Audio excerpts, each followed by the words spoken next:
Amém. Boa noite, vocês estão bem? Glória a Deus, aleluia. Sempre um prazer para mim poder revê-los. Uma alegria estar nessa casa que é a minha casa, a casa amiga. Aleluia. Para juntos prestarmos culto ao Deus de Deus, porque Ele é digno de receber e sermos abençoados. Aleluia. Abra sua Bíblia comigo, já sem perda de tempo. Livro de Números. Glória a Deus. Livro de Números, capítulo de número 19. A boquinha, meu amigo, craque, está aí hoje. Glória a Deus. Hoje essas paredes vão voar.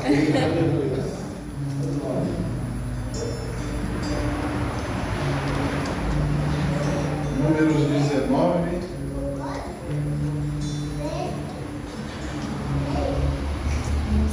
Aleluia. Obrigada, Jesus. Vamos a partir do versículo 1.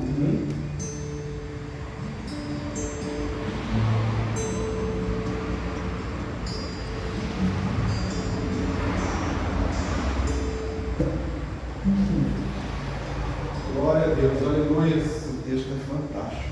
Meu Deus. Tenho vontade de ler o capítulo inteiro.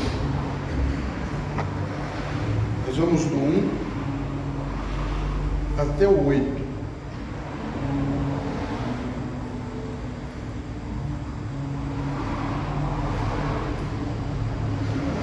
Todos o texto? Amém. Legal, você está bem, mano? Sim, está escrito: disse o Senhor a Moisés e a Arão: este é o estatuto da lei que o Senhor ordenou, dizendo: dize aos filhos de Israel que te tragam uma novilha vermelha sem defeito e perfeita, sobre a qual nunca foi posto jugo. Entregareis a novilha a Eleazar, o sacerdote, e esta será tirada para fora do acampamento e imolada diante dele. Eleazar, o sacerdote, tomará do sangue com o dedo e dele espargirá para a frente da tenda da congregação 7 vezes.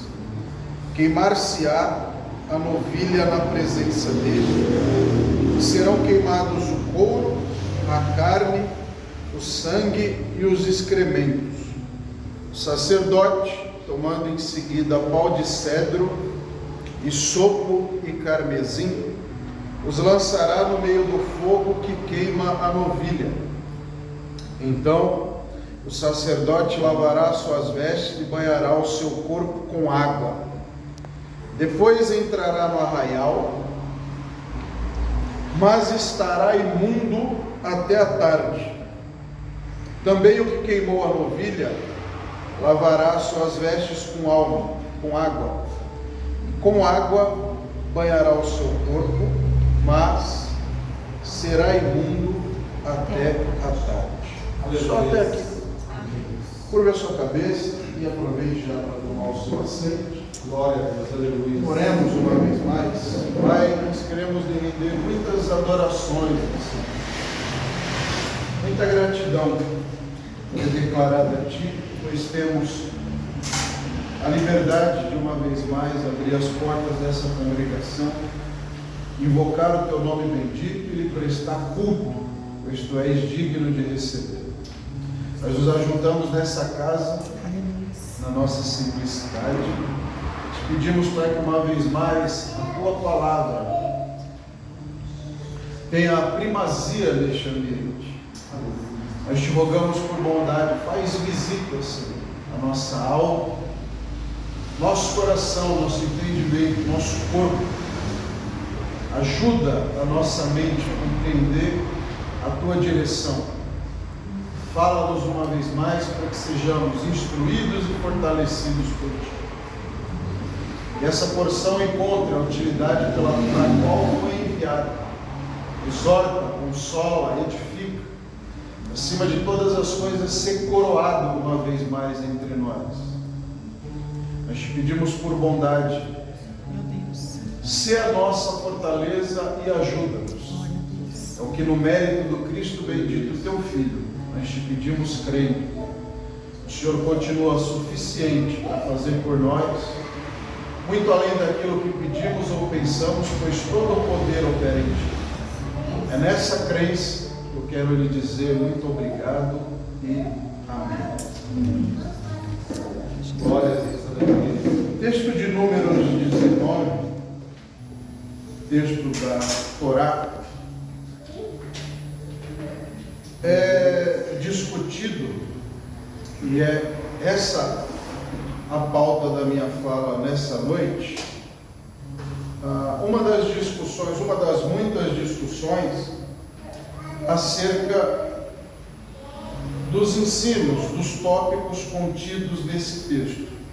Obviamente, por ser a Torá, a palavra de Deus, uma fonte inesgotável de águas vivas, e ser também um ajuntado de muitas discussões, um sem número de discussões, um tópico único dessa grande discussão é o que eu quero me prender nessa noite.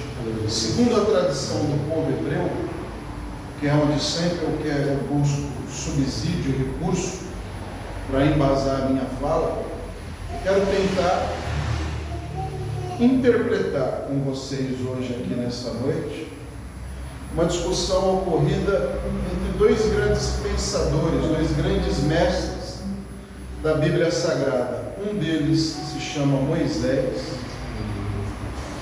e o outro se chama Salomão. Eu quero nessa noite tentar expor para vocês a discussão que há entre essas duas mentes e tentar extrair delas princípios que, mesmo discutidos num texto milenar, como é o texto de Números, tenham utilidade para nós nos dias de hoje, dada a atualidade da Bíblia. O texto de Números 19 nos fala sobre a novilha vermelha. Na epígrafe da sua Bíblia, independente de qual seja a tradução, certamente você vai encontrar nessas versões de João Ferreira de Almeida a epígrafe que destaca a novilha vermelha ou a vaca vermelha, ou, dependendo da versão, da tradução, você vai encontrar na sua epígrafe aí, no subtítulo, as águas da separação. Tanto um elemento quanto o outro, a vaca, as águas e alguns outros elementos, são fatores para a construção dessa nossa ideia aqui. Mas, a princípio, vamos falar um pouco da vaca vermelha. Quando teve conhecimento dessa porção, você sabe que a Bíblia judaica, a Torá, ela é dividida em porções. E uma dessas porções se chama Hukat, Parashat Hukat. Quando nós vamos, como sempre gosto, e você que já me conhece, está acostumado comigo, quando nós vamos ao hebraico e tentamos extraímos a raiz dessa palavra Hukat, nós chegamos na palavra Hok,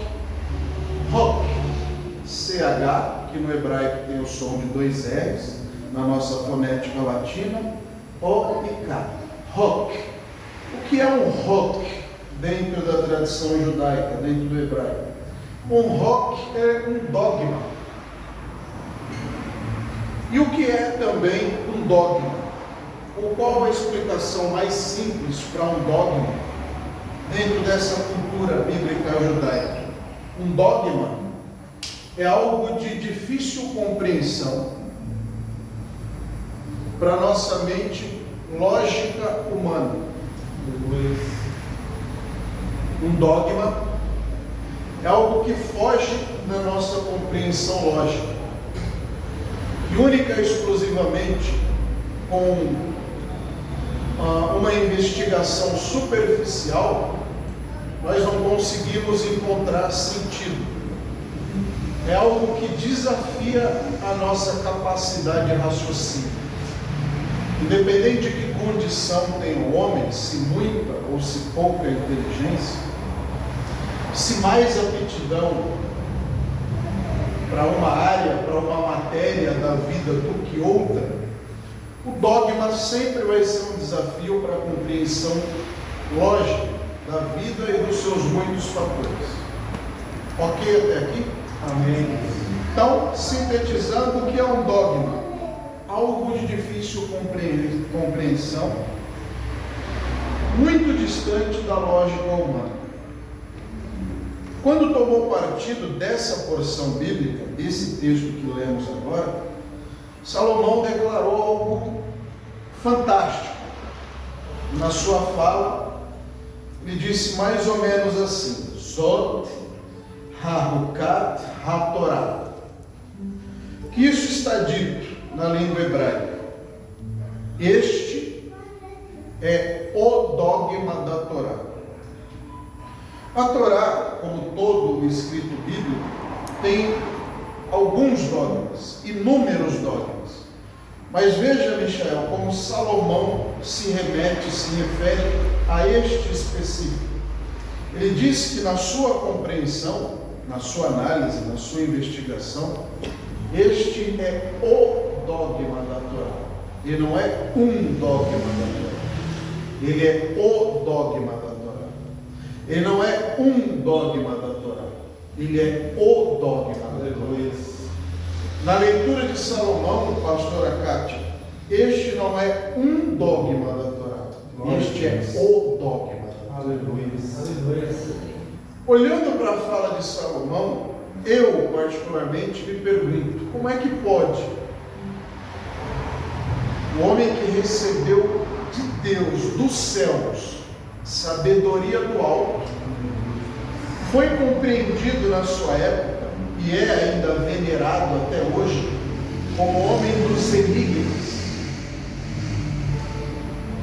o homem da alta sabedoria, a patente de sabedoria de Salomão é altíssima, está nas prateleiras de cima, ou está na prateleira mais alta, muito diferente de nós, meros mortais como ele, mas obviamente uma sabedoria muito limitada quando espelhada na sabedoria de Salomão. A propósito, é interessante para nós saber como é caracterizado, quem é considerado um sábio dentro da tradição judaica. Talvez na nossa compreensão muito rasa da vida, muito rebaixada, nós reputemos por sábio alguém conhecendo a sua parede de diplomas. Talvez olhando para as formações de um indivíduo e ouvindo a sua fala rebuscada, embasada, ancorada, talvez nas principais ciências da vida, é que nós aceitemos e declaremos alguém como sábio. Agora, e na tradição bíblica judaica, que é um conceito que nos importa aqui para essa noite? Como é mensurado, como é avaliado um sábio? Quem é um sábio dentro da tradição bíblica judaica? Sabe quem, pastor Alexandre? O sábio dentro da tradição bíblica judaica é aquele que aprende de todo homem. Glória a Deus. Essa é a sabedoria, por exemplo, que a Bíblia e a tradição do povo bíblico ancora, sustenta. Você é um indivíduo capaz de aprender de todo homem? Sim, logo você é um sábio. Glória a Deus. Sarinha, você é uma moça, uma jovem donzela, capaz de aprender de todo homem? Se sim, você é uma mulher sábia. Aquela que, segundo o texto de Provérbios, está apta para edificar uma casa. Então, a sabedoria, veja a simplicidade da Bíblia, e veja a beleza disso. A sabedoria está caracterizada em aprender de todo homem.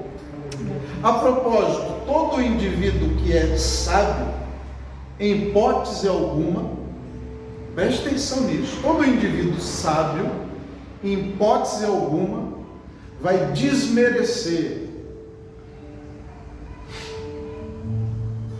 vai fazer pouco, desprezar a bênção de um homem do campo. Preste atenção nisso. Deixa eu tentar preparar melhor essa compreensão. O indivíduo que alcançou a sabedoria, ou um indivíduo falsamente descrito como sábio, em busca de uma declaração de bênção, normalmente procura quem? Um grande líder, um líder destacado, famoso, que arraste as multidões, que conquiste os ouvidos, os corações, que encharque as almas com a sua capacidade de fala, a sua persuasão. O sábio da Bíblia toma partido, pastor Fernando, e aceita a declaração de bênção de um camponês. Não, quem é um camponês, Rafael? Quem é um camponês na cadeia social? Se a gente desenhasse aqui uma prateleira, sem número de posições, em qual delas nós colocaríamos um camponês? Um homem simples. O sábio, na sua concepção de vida, em não podendo, ou mesmo podendo e fazendo em alguns momentos até pouco, da bênção desse estetizado grande líder, em nenhum momento abre mão da bênção do camponês. Aleluia. Isso devia servir para nós como ensino, quando muitas das vezes nos nossos cultos, a gente fica se enfileirando e disputando espaço na fila da oração, no final do culto, pelo ungido de Deus. Entende? Coisas para mim, de difícil compreensão, porque na minha lógica, no meu raciocínio, na minha forma de pensar, quem melhor do que você conhece as suas dores, os seus problemas, os seus testes, as suas provações, para falar a respeito deles a Deus? Jesus. Glória a Deus. Mas ocasionalmente, diante dessas figuras estetizadas como grande, a gente se sente tão diminuído que quer se valer daquele porta-voz, daquele intermediário, quando o nosso acesso é direto. Glória a Deus, aleluia. Entende? Aleluia. Então Salomão, no alto da sua sabedoria, o homem dos enigmas, vamos ler, deixa eu ler um texto aqui com vocês. Aleluia. Primeiro livro dos reis de Israel, glória a Deus. Capítulo de número 4, não é? Se eu não estiver enganado com a referência. Primeiro livro dos reis de Israel, capítulo de número 4. Vou ler o versículo 32. Glória a Deus, aleluia. Não, vamos começar do 30. Vamos começar do 29. Aleluia. Presta atenção, Rafinha, na leitura. O escritor do primeiro livro dos reis de Israel, capítulo 4, vai falar de Salomão, Alexandre. Olha o que ele diz. Deus deu a Salomão sabedoria e muitíssimo entendimento, larga inteligência como a areia que está na praia do mar. Aleluia. Era a sabedoria de Salomão maior do que a de todos do Oriente e do que toda a sabedoria dos egípcios. Presta atenção, Diogo, porque o texto está dizendo assim, que Salomão sozinho é mais sábio do que todo o Egito junto. Aleluia. Era ele ainda mais sábio do que todos os homens, mais sábio do que Etã Esraíta, do que Emã, Calcol, Darda, os filhos de Maol. Nessa ocasião, tanto Maol quanto seus filhos, reputados, Rosinha, como os homens mais sábios daquela sociedade. Aí vem Salomão com a sua sabedoria e desbanca toda essa gente. Correu a sua fama por todas as nações em redor. A fama de Salomão, os ditos acerca da fama de Salomão, romperam as demarcações geográficas da nação. Meu Deus. Entende? Banharam os povos vizinhos. Proferiu ele 3.000 provérbios, e foram os seus cânticos 1.005. Discorreu acerca das plantas, desde o cedro que está no Líbano, até o hisopo que brota da parede. Também falou dos animais, das aves, dos répteis e dos peixes. De todos os povos vinha gente ouvir a sabedoria de Salomão, e da parte de todos os reis da terra que tinham ouvido da sua sabedoria. Olha o que o texto está dizendo, que vem gente do povo, da cadeia social mais baixa, e vem tudo quanto é rei e rainha, tudo quanto é monarca, poderoso, sábio, de cada um desses povos, vem ouvir da sabedoria de Salomão. E aí quando ele olha para essa porção de número 19, ele para e diz: opa, este aí não é mais um dos dogmas da Torá. Sot Hamukat HaTorá. Esse é o dogma. Aleluia. Eu fico curioso, porque como é que um homem que tem um volume de sabedoria de escrita como essa pôde não compreender o texto como que lemos? Eita Jesus. Glória a Deus. Exercício para nós hoje aqui. Oh meu Deus, isso é um pecado. Aleluia. Tentar vasculhar a incapacidade de Salomão. Eita. E nos mostrarmos aptos para uma compreensão que ele não teve. Verdade? Vamos tentar. Jesus. Essa porção, obviamente, trata a respeito, e esse ritual, ele se dá em vista do contato de um indivíduo com um morto.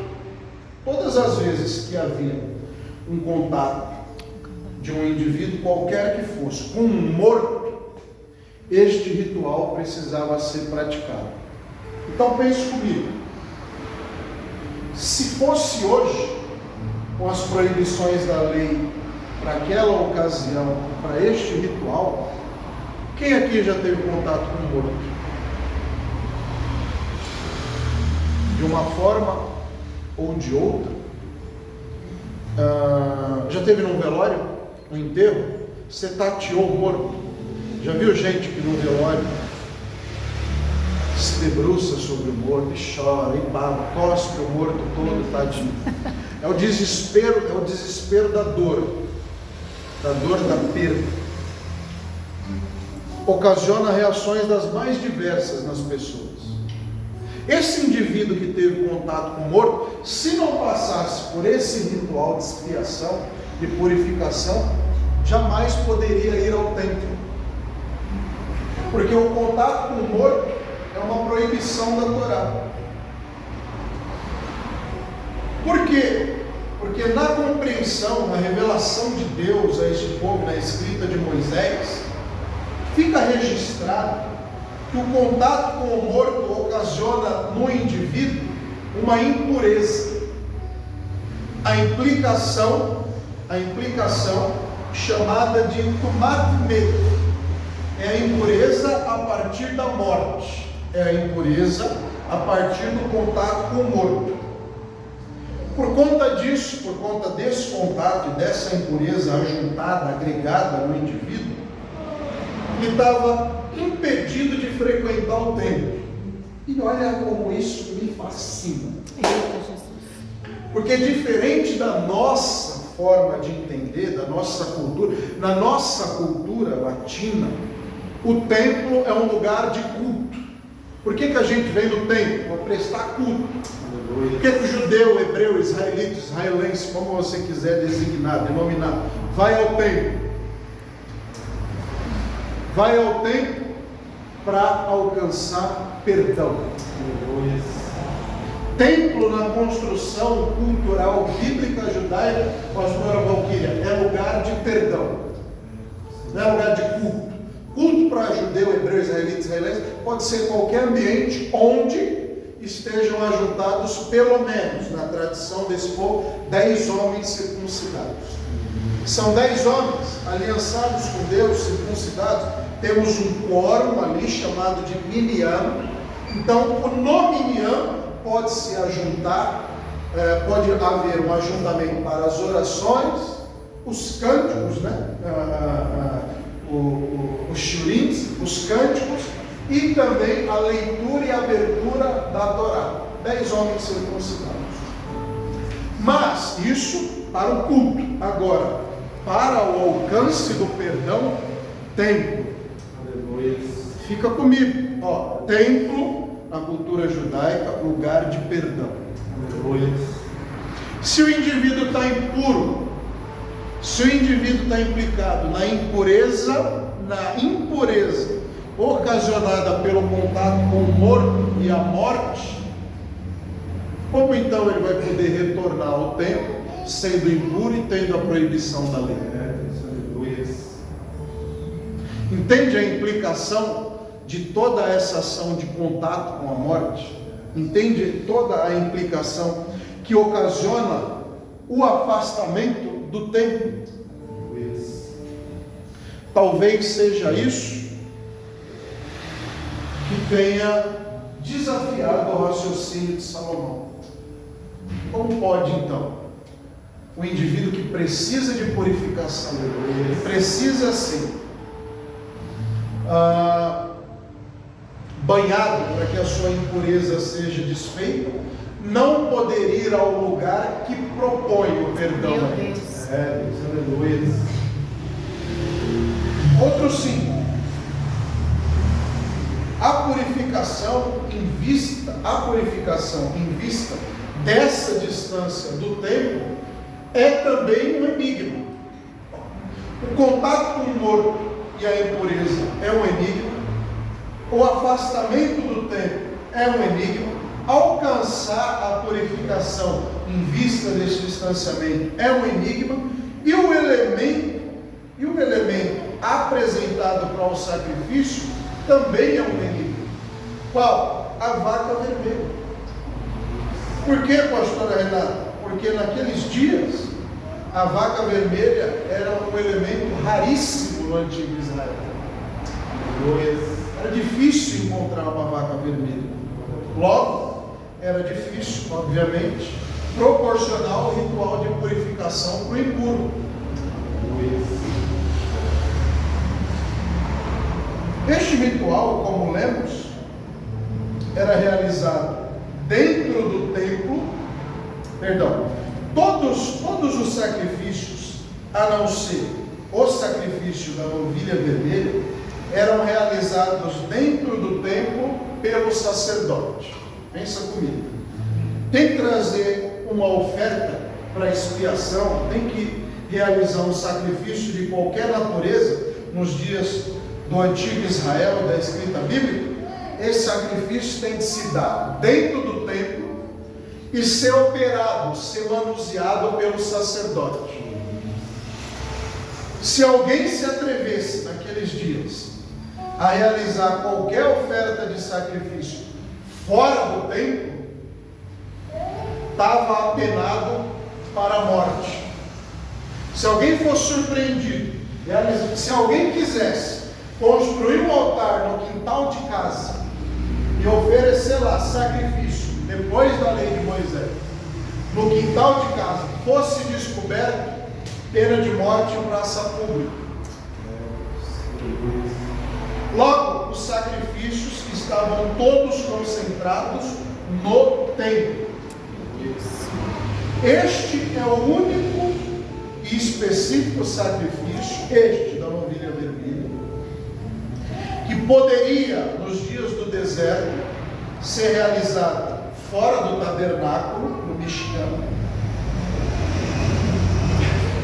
e também distante da Mahané, do acampamento. O que é a Mahané? Mahané é o acampamento do povo. Lembra como se davam essas coisas, né? Olha como era fascinante a sequência do acampamento do povo de Israel. A Bíblia diz, e a tradição nos conta historicamente, que a nuvem, lembra daquela nuvem? Que era a nuvem e a torrente de fogo. Era uma torrente de fogo e uma nuvem que guiavam o povo pelo deserto.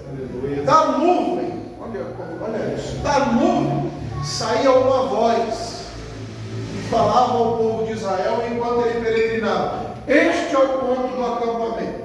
Meu Deus. Imagina que você está caminhando, é uma coisa mística e fascinante. Imagina que você está caminhando junto da sua família, da sua comunidade, tem ali uma nuvem, uma coluna de nuvem, te guiando, obviamente, para filtrar o sol causticante, o calor do deserto durante o dia, e obviamente, como a temperatura é invertida neste mesmo deserto durante a noite, e o frio é terrível, a coluna de fogo serve de aquecedor.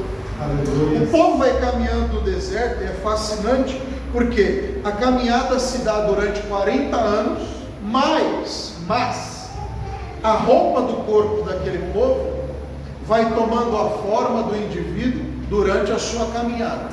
Então assim, se engordou ou emagreceu, não tem problema em querer trocar o armário, porque Deus é o alfaiate perfeito e sabe ajustar a roupa no corpo do indivíduo. Aleluia. Glória a Deus. Quando Deus quer vestir alguém, você sabe que na Bíblia roupa é alegoria de propósito, não é? Quando Deus tem um propósito a alguém, Ele sabe entregar sob medida. Aleluia. Outro sim. O deserto é um ambiente terrão, é um terrão, está comigo? É um descampado e um terrão. Então você vai levantando, vai andando, caminhando e levantando poeira. A poeira vai sujando a roupa, não é, Michel? A poeira vai sujando a roupa. E como Deus cuida da vestimenta, como Deus cuida do propósito do indivíduo, da nuvem ele fazia sair água para lavar a roupa, e da torrente de fogo ele fazia sair calor para secar a roupa. É um sistema muito mais rebuscado, pastor Fernando, do que o dry clean Brastemp. Aleluia. Glória a Deus. Esse poder de Deus é tremendo. Aleluia. Glória a Deus. Deus é poderoso. E é garantidor da sua jornada, independente de que em terreno ela se dê. Aleluia, glória a Deus. Eu creio. Então, imagina que você está na caminhada e a voz diz: ei, para e monta o acampamento aí. Aí lá vem os levitas, não é? Lá vem os levitas com os chefes de cada tribo, montam os acampamentos, as tendas, levantam o Mishkan, e o Mishkan tabernáculo, e lá são oferecidas as ofertas, os sacrifícios.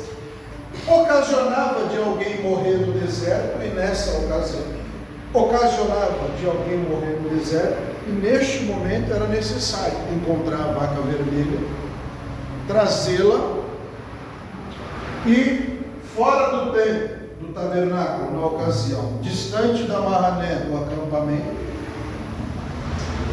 dos dias do tabernáculo e da caminhada no deserto, e quando já estavam no antigo Israel, no templo e em Jerusalém, o contato com o morto, ou a expiação, a oferta, a entrega da novilha em vista do contato de alguém com o morto, poderia ser feita ou deveria ser feita fora do templo e também da cidade de Jerusalém. Presta atenção comigo.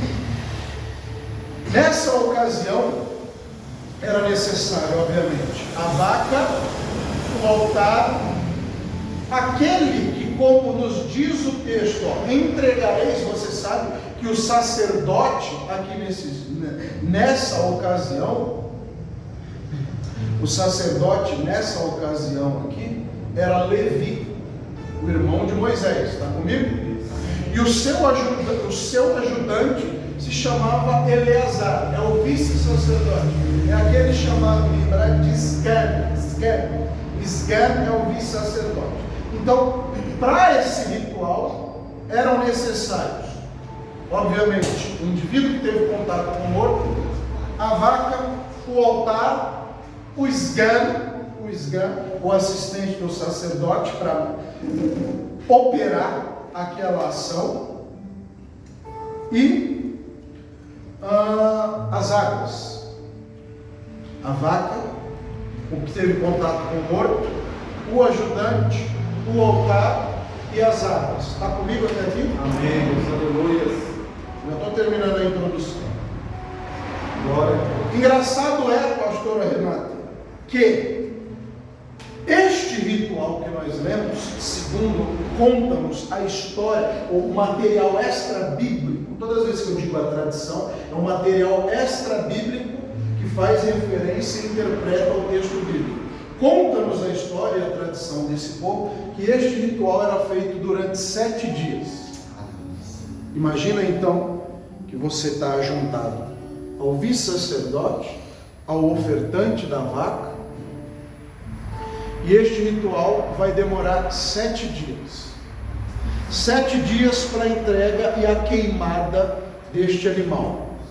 No terceiro e no sétimo dia, pegava-se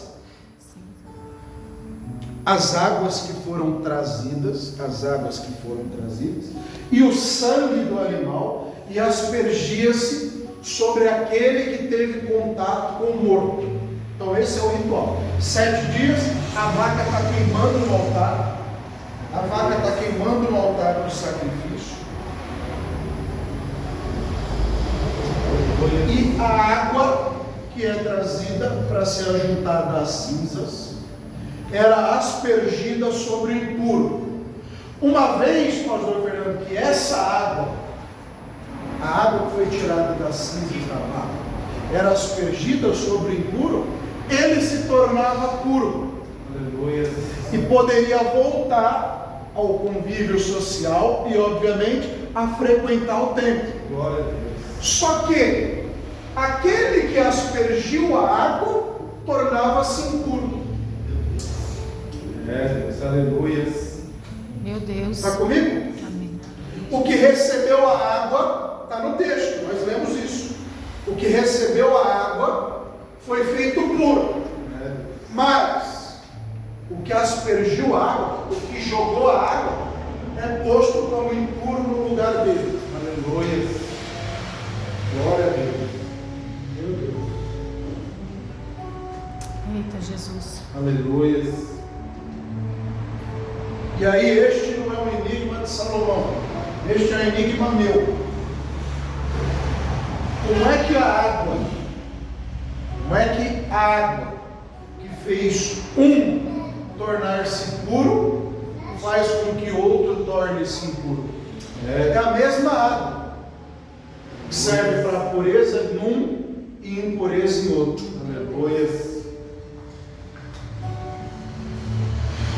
Quando nós recorremos ao texto bíblico,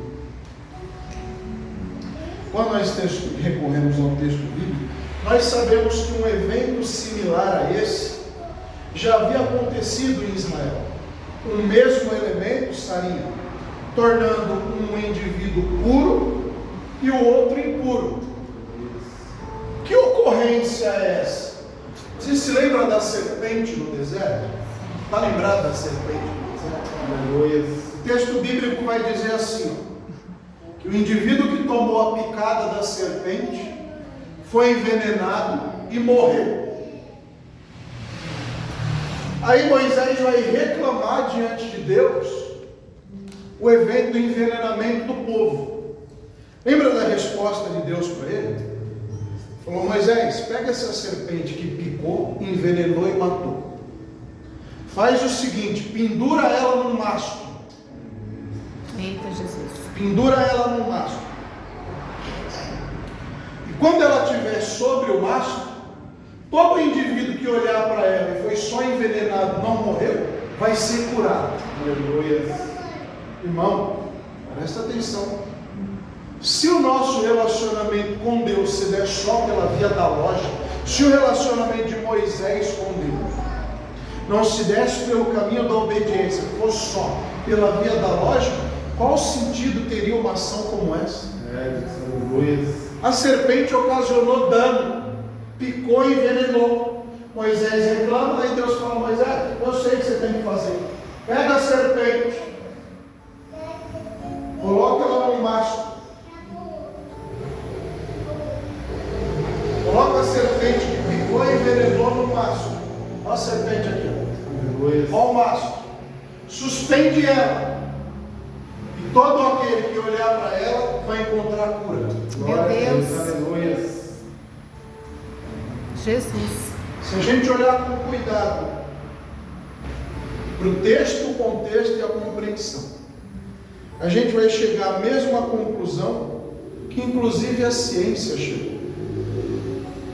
Que o veneno é capaz de produzir o antídoto. Aleluia. O veneno, do veneno, é possível se tirar a cura. Glória a Deus. Aleluia. Quem é mãe aqui? Verdade, Jesus. Quem já teve um filho com febre aqui? Aleluia. Deu um Tilenol para ele, não deu? Tilenolzinho? Padrão, né? Alívio, você vê lá na caixinha. Alívio da dor e febre. Tá com dor, tá com a febre? Dá um Tilenol para ele. Aí eu te pergunto, normalmente, a dose de Tilenol que você deu para cura, ô Valquíria, da Rafinha aqui, se não foi com prescrição direta do médico, foi consultando a bula. E aí está lá escrito, para X quilos, se tiver escrito assim, não sei, estou especulando, para X quilos, tantas gotas. É mais ou menos como a gente mensura a medicação, não é? Em vista do peso, em vista da idade, e 80 quilos dá 40 gotas. E o remédio proporciona o bem para o enfermo, sim ou não? Agora pega o mesmo Tilenol que você deu 40 gotas por de 80 e dá 80 por de 40.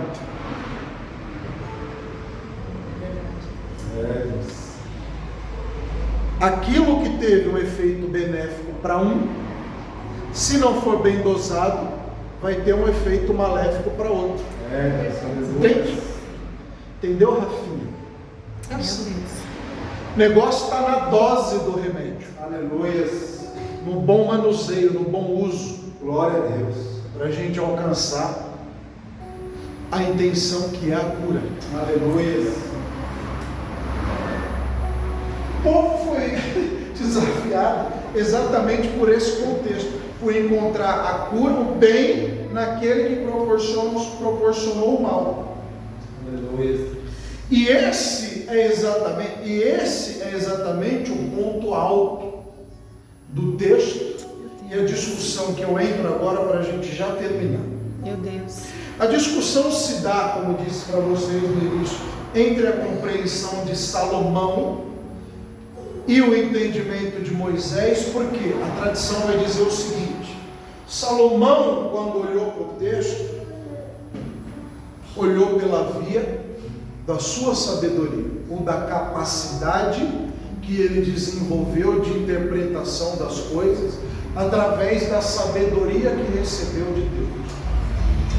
Sabe gente que recebe uma boa dádiva de Deus, recebe uma boa dádiva de Deus, um presente de Deus, mas começa a manuseá-lo à luz da sua própria compreensão, desfoca o bem de Deus com a sua ótica.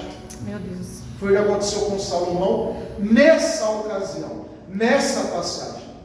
Embora ele, deixa eu dizer isso com muito cuidado, embora ele tenha recebido a sabedoria do alto e alcançado toda essa glória que lemos há pouco, segundo o livro dos Reis nos diz, ele começou a manusear essa sabedoria, fazer uso dela à luz da sua própria compreensão, em vista da sua ótica pessoal. Então olhou, Renato, para esse evento e falou: não entendi nada. Não compreendi como uma água que purifica um e purifica o outro. Não entendi.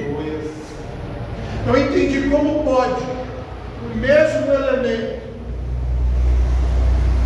servir para o bem de um indivíduo, Meu Deus. e o mal de um outro. Não entendi. Do alto da minha sabedoria eu não compreendi, diz Salomão. E é por isso que ele diz, e eu retomo a fala dizendo aqui: este então é o dogma da Torá. Aleluia. É tão alto,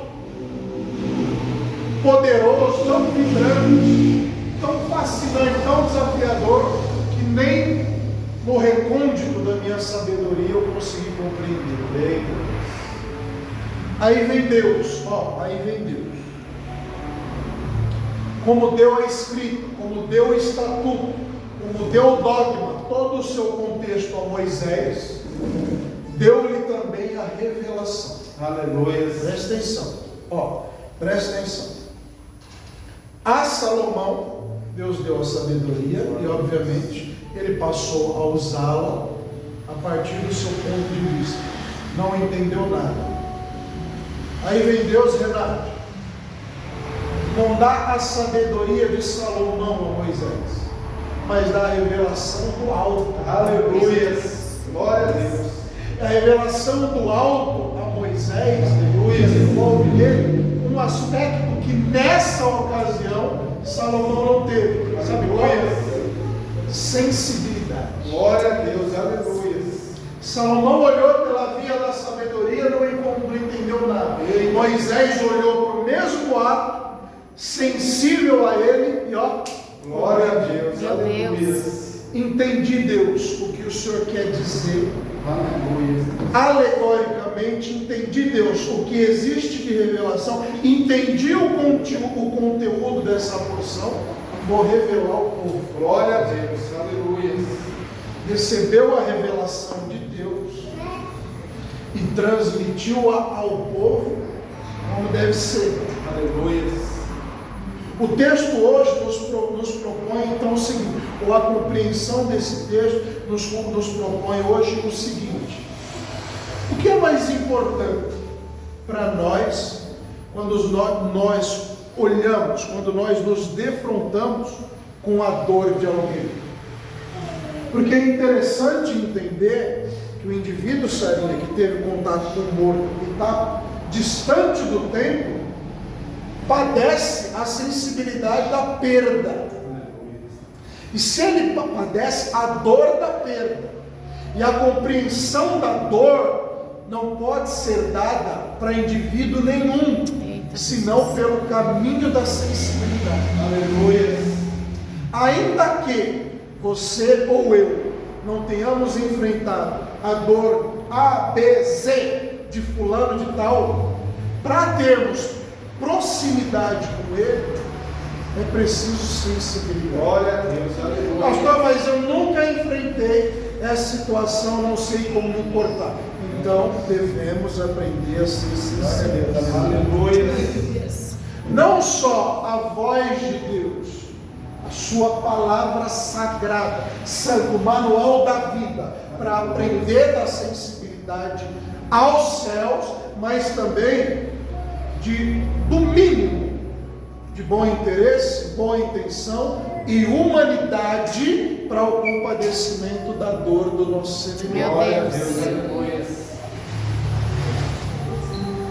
Nisto reside um dos mandamentos, um dos dogmas, um dos mandamentos, dos estatutos supremos da Bíblia Sagrada, que é Ve'ahavta le'reacha morra. Ama o teu próximo como a ti mesmo. Aleluia. Meu Deus. Glória. O problema de amar, o desafio do amor ao próximo maior, para mim, precisa ser para você, para mim, para minha concepção, para minha maneira de entender a vida. O maior desafio para amar o próximo como a mim mesmo reside quando eu não me amo. Meu Deus. Ama o próximo como a ti mesmo. Quando? Como? Quando eu não me amo. Quando não existe amor próprio, obviamente não haverá amor ao próximo. Aleluia. Entende? Se eu não me amo, vou amar como a fulano, ciclano, beltrano, quem quiser. Aleluia. Outro sim, Epístola de João, se eu não estiver enganado. Se nós não amamos, se nós dizemos amar, se nós dizemos amar ao nosso irmão que vemos e não praticamos, como poderemos dizer amar a Deus que não vemos? Deus, aleluia. Entende? O amor ao próximo. Eu não gosto muito desse termo, mas está tão na modinha hoje a tal da empatia. Eu não gosto muito desse negócio. Mas é por aí. por esse caminho, embora eu não goste. Esse espelhamento da dor do indivíduo em nós só se dá pela via da sensibilidade. Aleluia. Foi o que Moisés entendeu. Glória a Deus. Salomão olhou para a estética do ritual e ficou preso nisso. A presa de Salomão, Renato, ficou exatamente nos elementos, na estética. Entenda quando eu quero dizer, como estética é a parte de fora, é só a sombra desse ritual. Quando Salomão olhou, ele viu um indivíduo enlutado, padecendo a dor da perda dos seus amores, daquele que se foi e ele teve um contato com o morto, o ofertante, a vaca, o altar, as águas, as cinzas. Ele olhou para a estética de tudo aquilo e falou: não consigo entender. Não consigo entender. Como é que pode esse ritual, como é que pode o todo desse ritual purificar um e impurificar o outro? Não consigo entender. Aleluia. Aí vem Moisés e a gente termina com a sensibilidade dos céus. Vem Moisés, pastor Fernando, olha para aqueles mesmos elementos e diz: quer saber uma coisa? A mensagem não está na estética dos elementos. Aleluia. A mensagem está no emblema, no tipo, na alegoria, no que cada um desses elementos deve representar para nós quando o olhar é um olhar sensível. Meu Aleluia. Deus. Vamos tentar ler de novo e ver o que significa cada um dos elementos. Aqui, ó. Glória a Deus. Aleluia. Moisés, como eu amo Moshe Rabbeinu, como eu amo esse homem. O homem da sensibilidade, mais um ponto só. O homem da sensibilidade interior, que aprendeu de Deus e obviamente das suas vivências, a como lidar com a dor do outro. Meu Deus. Embora ou ocasionalmente, se nem as tivesse sentido. Vou fazer uma crítica breve a crente. Crente é muito chato diante da dor do outro. Já viu aqueles crentes? Que eles querem filosofar em cima da dor de fulano, ciclano e outra? Eles começam: não! Mas sabe de uma vai vir aquela argumentação insuportável. O indivíduo está de frente ao enlutado, está encharcado no ambiente da dor do indivíduo. Aí chega para ele: olha o argumento. Ele diz assim: não, pode ficar tranquilo, porque Deus sabe de todas as coisas. Parabéns, muito bom, parabéns. Deus saber de todas as coisas, Deus, honestamente, Deus saber de todas as coisas, serve em quê? Para a dor daquele indivíduo. Honestamente. Ou aqueles que ficam advogando Deus. Não, se Deus fez isso, é porque ele tinha algo ainda muito maior, muito melhor. Sabe? Argumento de crente. Meu Deus. Aleluia. Meu Deus. Glória a Deus.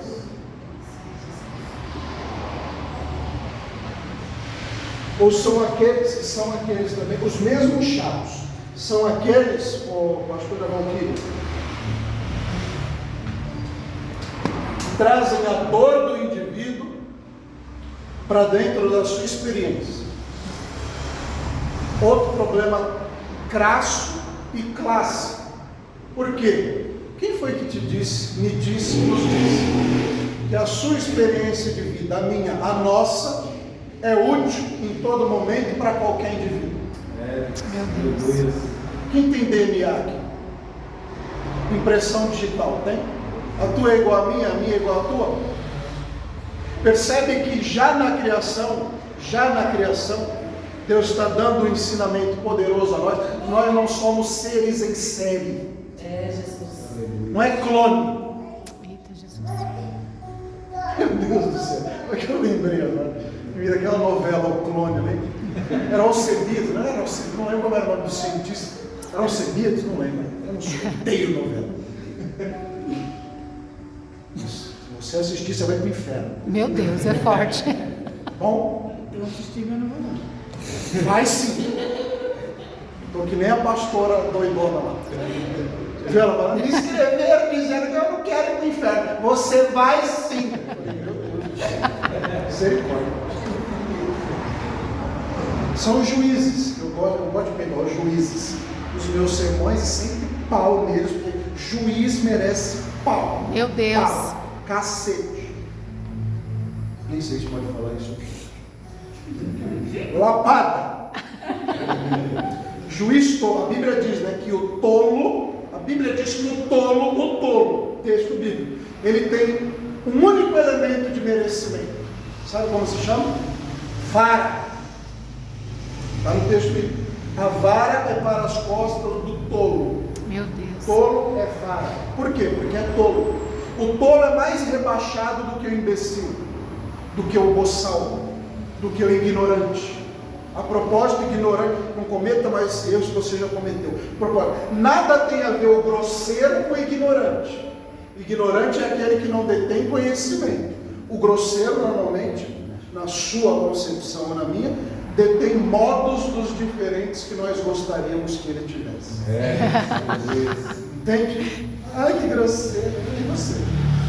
Você é uma flor, é, Renata? Eu sou uma rosa, é mesmo? Ai, Jesus. Então o autor para. Aí lá vem o tolo quer trazer a existência para dentro da sua experiência. Andei em pesquisa, eu gosto das pesquisas, eu encontrei uma há poucos dias, que diz que um cientista marítimo, ele ficou 6 meses no mar. 6 meses. Quando ele voltou, Renato, ele apresentou a tese dele. Qual é? Só existem peixes maiores do que 10 centímetros no mar. 6 meses no mar, Alexandre. 6 meses de experimento, observação, pesca. Quando ele pisou na terra seca, apresentou a sua tese na academia, registrou o estudo, falou, só existem peixes maiores do que 10 centímetros. Como assim? Sabe como foi feita a contraprova da concepção desse indivíduo? Pediram para ele, traga as redes que você usou na pesca. Quando trouxeram as redes que ele usou na pesca, nenhuma delas tinha um espaço maior na rede, quadrados maiores do que 10 centímetros. Entende? É quando a gente quer, e a gente pratica essas coisas também. Quando a gente quer inserir o indivíduo na nossa métrica de vida. Não, é porque você não sabe. Eu já vivi muito. Para mim, eu não vejo mais. Para mim, não tem nenhuma novidade na vida. Eu não sou experiente, sou vivido. Ou como eu gosto dos vividos. Conheço e convivo com vários. Meu Deus. Os vividos são fenomenais. Eu sou muito vivido.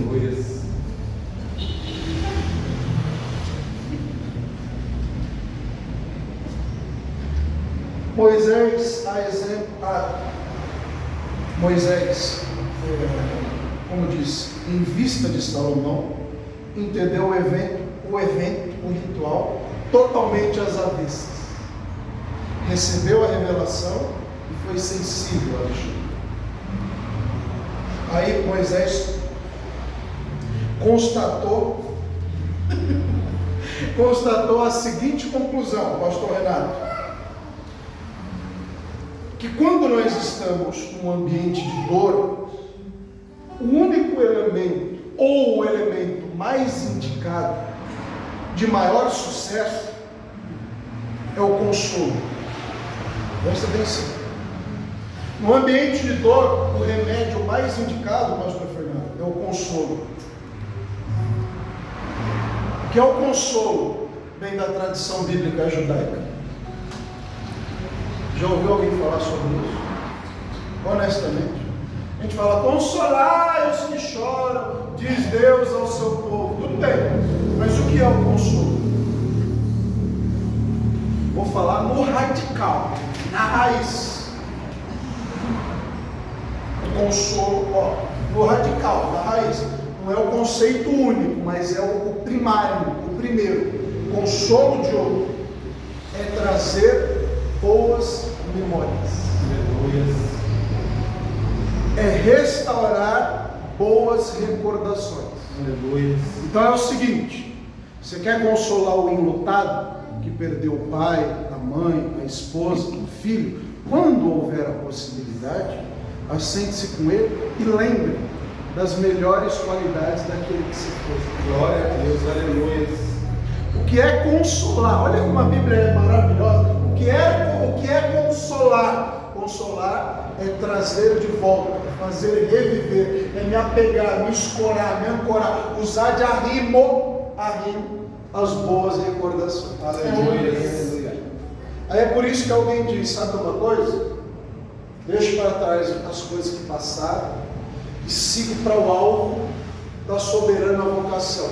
Como? Lembrando-me das coisas que deixando e lembrando das coisas que para trás ficaram. Eu quero viver agora da metanoia das boas lembranças. Aleluia. Eu quero encontrar o ponto onde mesmo os eventos negativos, ou onde mesmo dos eventos negativos, eu possa extrair boas memórias. Aleluia. Boas recordações. Eu quero ficar conectado. Eu quero ficar com a essência boa daquele fato. Aí Moisés olhou e falou, sabe uma coisa? A forma da gente tratar a dor do indivíduo, primeiro, é pela via do consolo, trazendo boas memórias. Outra via, coisa boa, essa aqui eu gosto muito, e eu tenho que praticar isso na minha vida. Outra via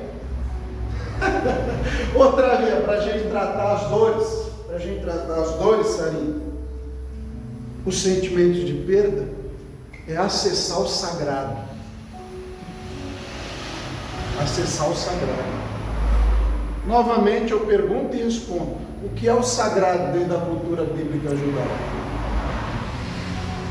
O silêncio.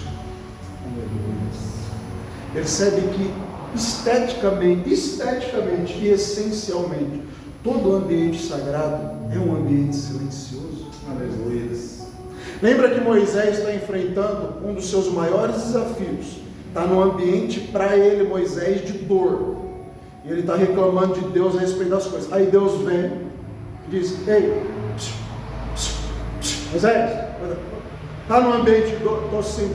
Está enfrentando seus lutos, suas dores, suas perdas, seus traumas, seus desafios. Estou sim, Senhor. Então eu vou te dar o antídoto. Qual é? O Senhor vai me fazer fogo do céu cair aqui, me encharcar minha roupa, vai queimar minha roupa, vai queimar o pó de fogo, vai me fazer audição de fogo. Não, tira a sandália do teu pé. Aleluia. Como assim? Tira a sandália do teu pé, porque o lugar que você está pisando é sagrado. Glória a Deus. É santo. Está falando demais. Aleluia. Tira a sandália. Fica descalço e cala a boca. Deixa o meu silêncio falar com você. Glória a Deus. Aleluia. Está me questionando tanto, por quê? É porque eu não encontro respostas, Senhor. Você não está encontrando respostas na tagarelice. Silencia um pouco, acessa o sagrado e ela vai se dar. Aleluia. Glória a Deus.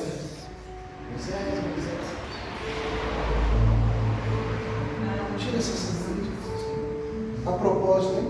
Você não está se despindo do Egito? Então essa sandália de Rá, estou te contando o esboço para a próxima mensagem. Essa sandália de Rá que você está usando aí, ainda é um culto a uma divindade do Egito. Tira, anda descalço. Glória a Deus. Meu Aleluia. Deus. Eita Deus. Aleluia. Deus, mas eu vou ficar seminu. Vou ser despido do meu calçadão. Mas ele só está fazendo a louvor a Rá. Eu prefiro você despido, nu, descalço, mas dando louvor a meu nome. Glória a Deus. Aleluia. E pode andar descalço tranquilo. Pode andar descalço tranquilo. Que eu guardo o calor do chão e a sola do teu pé para nem bolha aparecer. Eu creio, Deus. Aleluia. Ai, de graça. Glória a Deus. Ai, Deus tremendo. Aleluia. Deus dele. Meu Deus, aleluia, Senhor, Jesus. eu cuido de tudo, Deus. Consolo, lembrança do melhor. Diante da dor, consolo, lembrança do melhor. Silêncio necessário para acessar o sagrado. Eu vi que tem gente, as nossas igrejas são diferentes.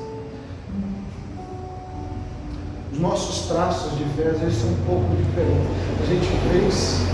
A gente construiu essa ideia na cristandade de que para acessar o sagrado, Renatinho, tem que fazer um estardalhaço terrível. Gritaria, uma sonzeira, estourando as caixas de igreja, causando desconforto dos vizinhos. É uma gritaria. Que é isso? Nós estamos chamando a atenção de Deus. Muito poder, pastor. Nós estamos acessando o sagrado. Nós estamos levantando o altar para Deus.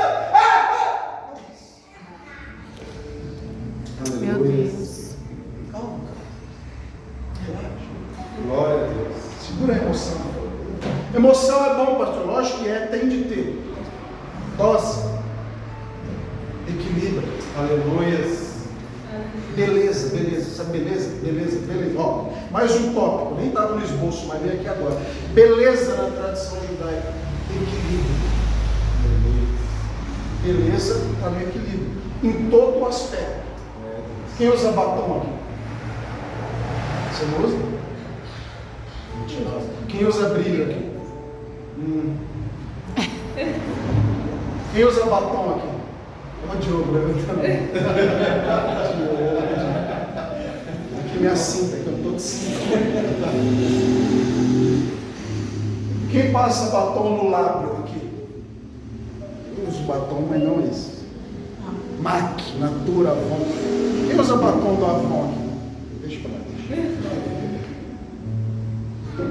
Batom é bonito quando está passado no lábio. Senso comum. Estética lógica. Batom é bonito quando está passado no lábio ou quando está borrado na boca e aqui embaixo, no queijo. Como é? Na boca. Lápis no olho, já viu? Bom, entenda o que eu estou dizendo. Eu não quero, hipótese nenhuma, você entenda essa minha fala como dosando a sua maquiagem ou regrando o seu costume, não é isso? Mas presta atenção, lápis no olho, bonito? Quando está aqui na sombrinha, quando você passa em cima no olho, mas ele passa lápis até na bochecha. É excesso. Fica bonito ou não? Não. Beleza é equilíbrio. Aleluias. Sabe? Equilíbrio. Glória. Equilibra porque o belo está no equilíbrio. Glória a Deus. Aleluias. Terminei.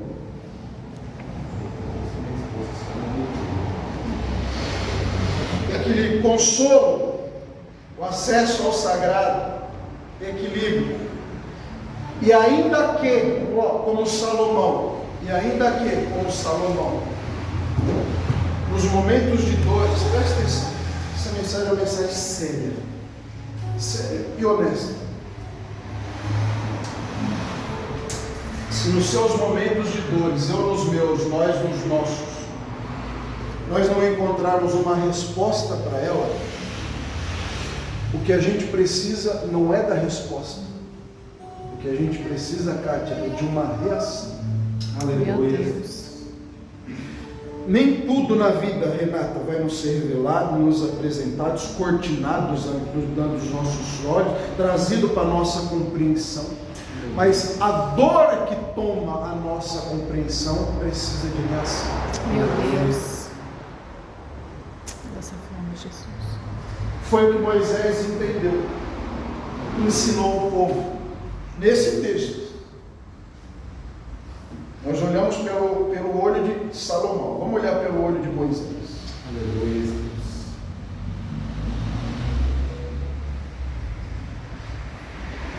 Glória a Deus. Por que a vaca?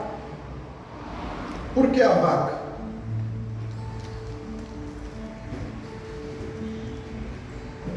Porque ele foi buscar o problema ou a causa, não o efeito. Ele não foi olhar para o efeito, como fez Salomão. Ele foi olhar para a causa. Moisés foi olhar para a causa. Por que a vaca? Lembra que quem está sendo entregue para o sacrifício é uma novilha? É uma bezerrinha, um bezerro? Bezerro e novilha tem mãe, sim ou não? Quem é a mãe dele? A vaca. Aí ele olha e diz, ó, saindo do Egito, ou na saída do Egito, nós cometemos um grave pecado. Het ha'egel, um bezerro de ouro. O bezerro de ouro foi levantado, e foi obviamente uma ação totalmente avessa, avulsa à prática do povo de Deus, que é o pecado de idolatria. O pecado de idolatria foi promovido e a sua causa foi arrastada. A causa do pecado foi arrastada na história do povo, manifestado pela morte. O salário do pecado é pecado, ocasionou, arrastou o peso da morte. Moisés olhou para o negócio e falou, sabe uma coisa, estão entregando a novilha, né? Vamos fazer um sacrifício. Vamos fazer um sacrifício com um pouco mais de substância. Vamos fazer uma entrega um pouco mais profunda. Traz a vaca também, a vaca vermelha. Traz a vaca.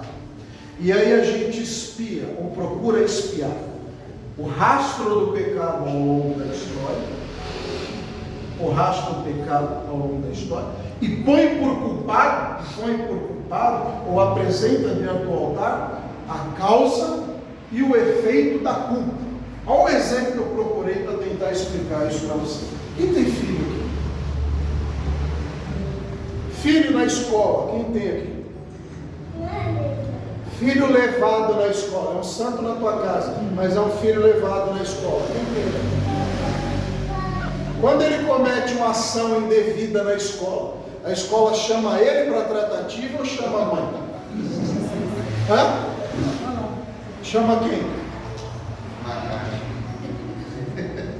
Exemplo clássico para a expiação da culpa. O dano foi ela quem causou, mas nós vamos discutir a culpa com a responsável. Meu Deus. Olha a cabeça de Moisés. Nós estamos queimando aqui a causa, nós estamos queimando aqui o efeito e o indivíduo que está reputado por culpado. Mas se a gente puder quiser oferecer um sacrifício ainda mais profundo, vamos queimar o bezerro, não, vamos queimar a vaca. Traz a vaca vermelha. Por que vermelha? Por que a vaca? Porque ela é o emblema da raiz. Aleluia. Da essência da dor. Glória a Deus.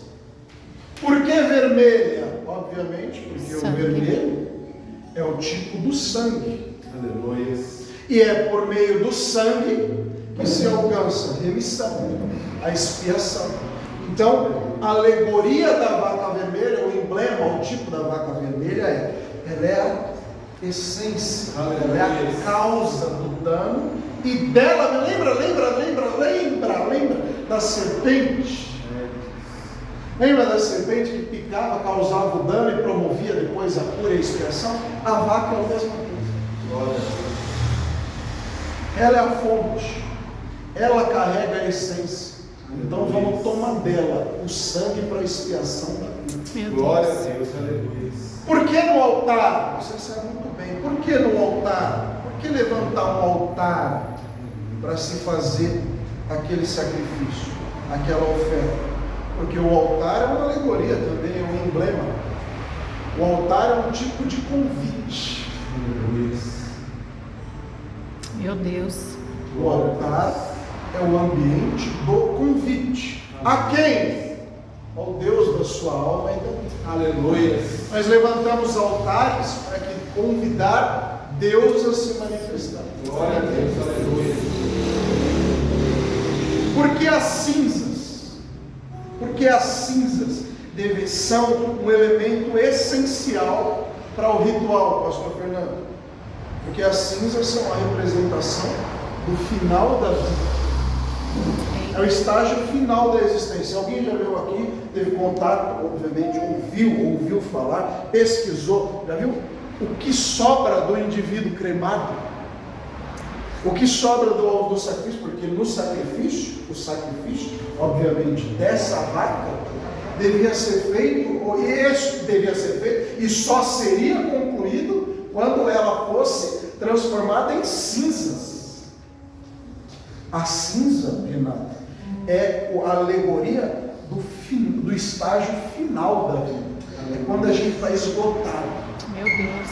que não encontra mais saída, quando as coisas não parecem mais ter sentido. Meu Deus. É quando você já empregou, eu já empreguei todas as forças, as possibilidades, já procuramos todos os caminhos, todas as soluções, nada se deu. Esse é o nosso estágio, é o estágio de cinza. Aí o que precisa ser trazido para ser ajuntado, para ser casado com esse momento final da vida? Água. Por que água?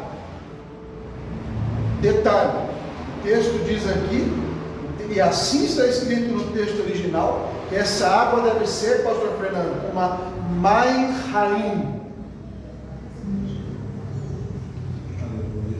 Mai Haim não pode, em hipótese nenhuma, ser uma água como essa. Ó, aliás, pode ser. Porque essa água aqui, ela está embalada, ela está envasada. Mas ela é uma água de fonte. Mai Haim não pode ser uma água de torneira, por exemplo. Mai Haim precisa ser uma água de fonte. Mai Haim. Olha, presta atenção que você vai identificar o ensino e o mandamento. Mai Haim, água da vida. Aleluia. Águas vivas. O que são águas vivas na tradição bíblica? Águas tomadas de uma fonte. Eita, Jesus. Então, a água para esse ritual precisa ser uma água direto da fonte. Aleluia. Toma a água da fonte, água viva, Glória a Deus. emblema de vida, encharca todo aquele cenário de morte. Meu Deus. Aleluia. Vida, água, vida, água, água, vida, vida, água, água, vida. Tesouro da humanidade. Você sabe muito bem, né? Ciência, já aprendeu, quinta série, você deve ter aprendido isso, que 70% do planeta é composto de água. Estudou na quinta série também, o corpo humano, lembra aquele livro Roxinha, do César? O corpo humano, lá você aprendeu, seres vivos, 70% do corpo humano, água. Ó, 70% do planeta, água. 70% do corpo humano, água. Quando os homens foram em excursão à Lua, excursão científica, procurava-se o que lá? Vida. E quando encontraram água, tem vida aqui. Aleluia. Glória a Deus. Água, vida. O que o texto está ensinando para nós então? Meu Deus. Que a forma ideal da gente lidar com o sentimento de dor, com o sentimento de dor e o momento dele, que é um momento marcante, é só trazendo mais vida para aquele momento. Aleluia. A dor, obviamente, ocasiona em nós um vazio, um vácuo. Foi arrancada uma parte de nós, Sarinha, se foi. E agora? Ficou um vazio, ficou um vácuo. A frustração faz isso, a decepção faz isso, a traição faz isso. Meu Deus. Os projetos que não se der, o insucesso do projeto ocasiona isso em nós. Aí a gente tem uma escolha. A gente tem uma escolha única. Terminei agora. O que fazer com o vácuo? O que fazer com o buraco? Meu Deus. Duas opções a gente tem. Ou coloca mais cinza, ou coloca mais água. Aleluia. Meu Deus. Glória a Deus. O que a gente faz da dor? O que a gente faz do momento da dor? O que a gente faz do sentimento de aversão? Do momento de desapego? Ou a gente ajunta mais frustração, ou a gente de forma sensível Glória a Deus. coloca mais vida naquele ambiente Aleluia. E se faz de pé uma vez mais. Aleluia. Ressurgindo da cinza. Aleluia. Glória a Deus. Onde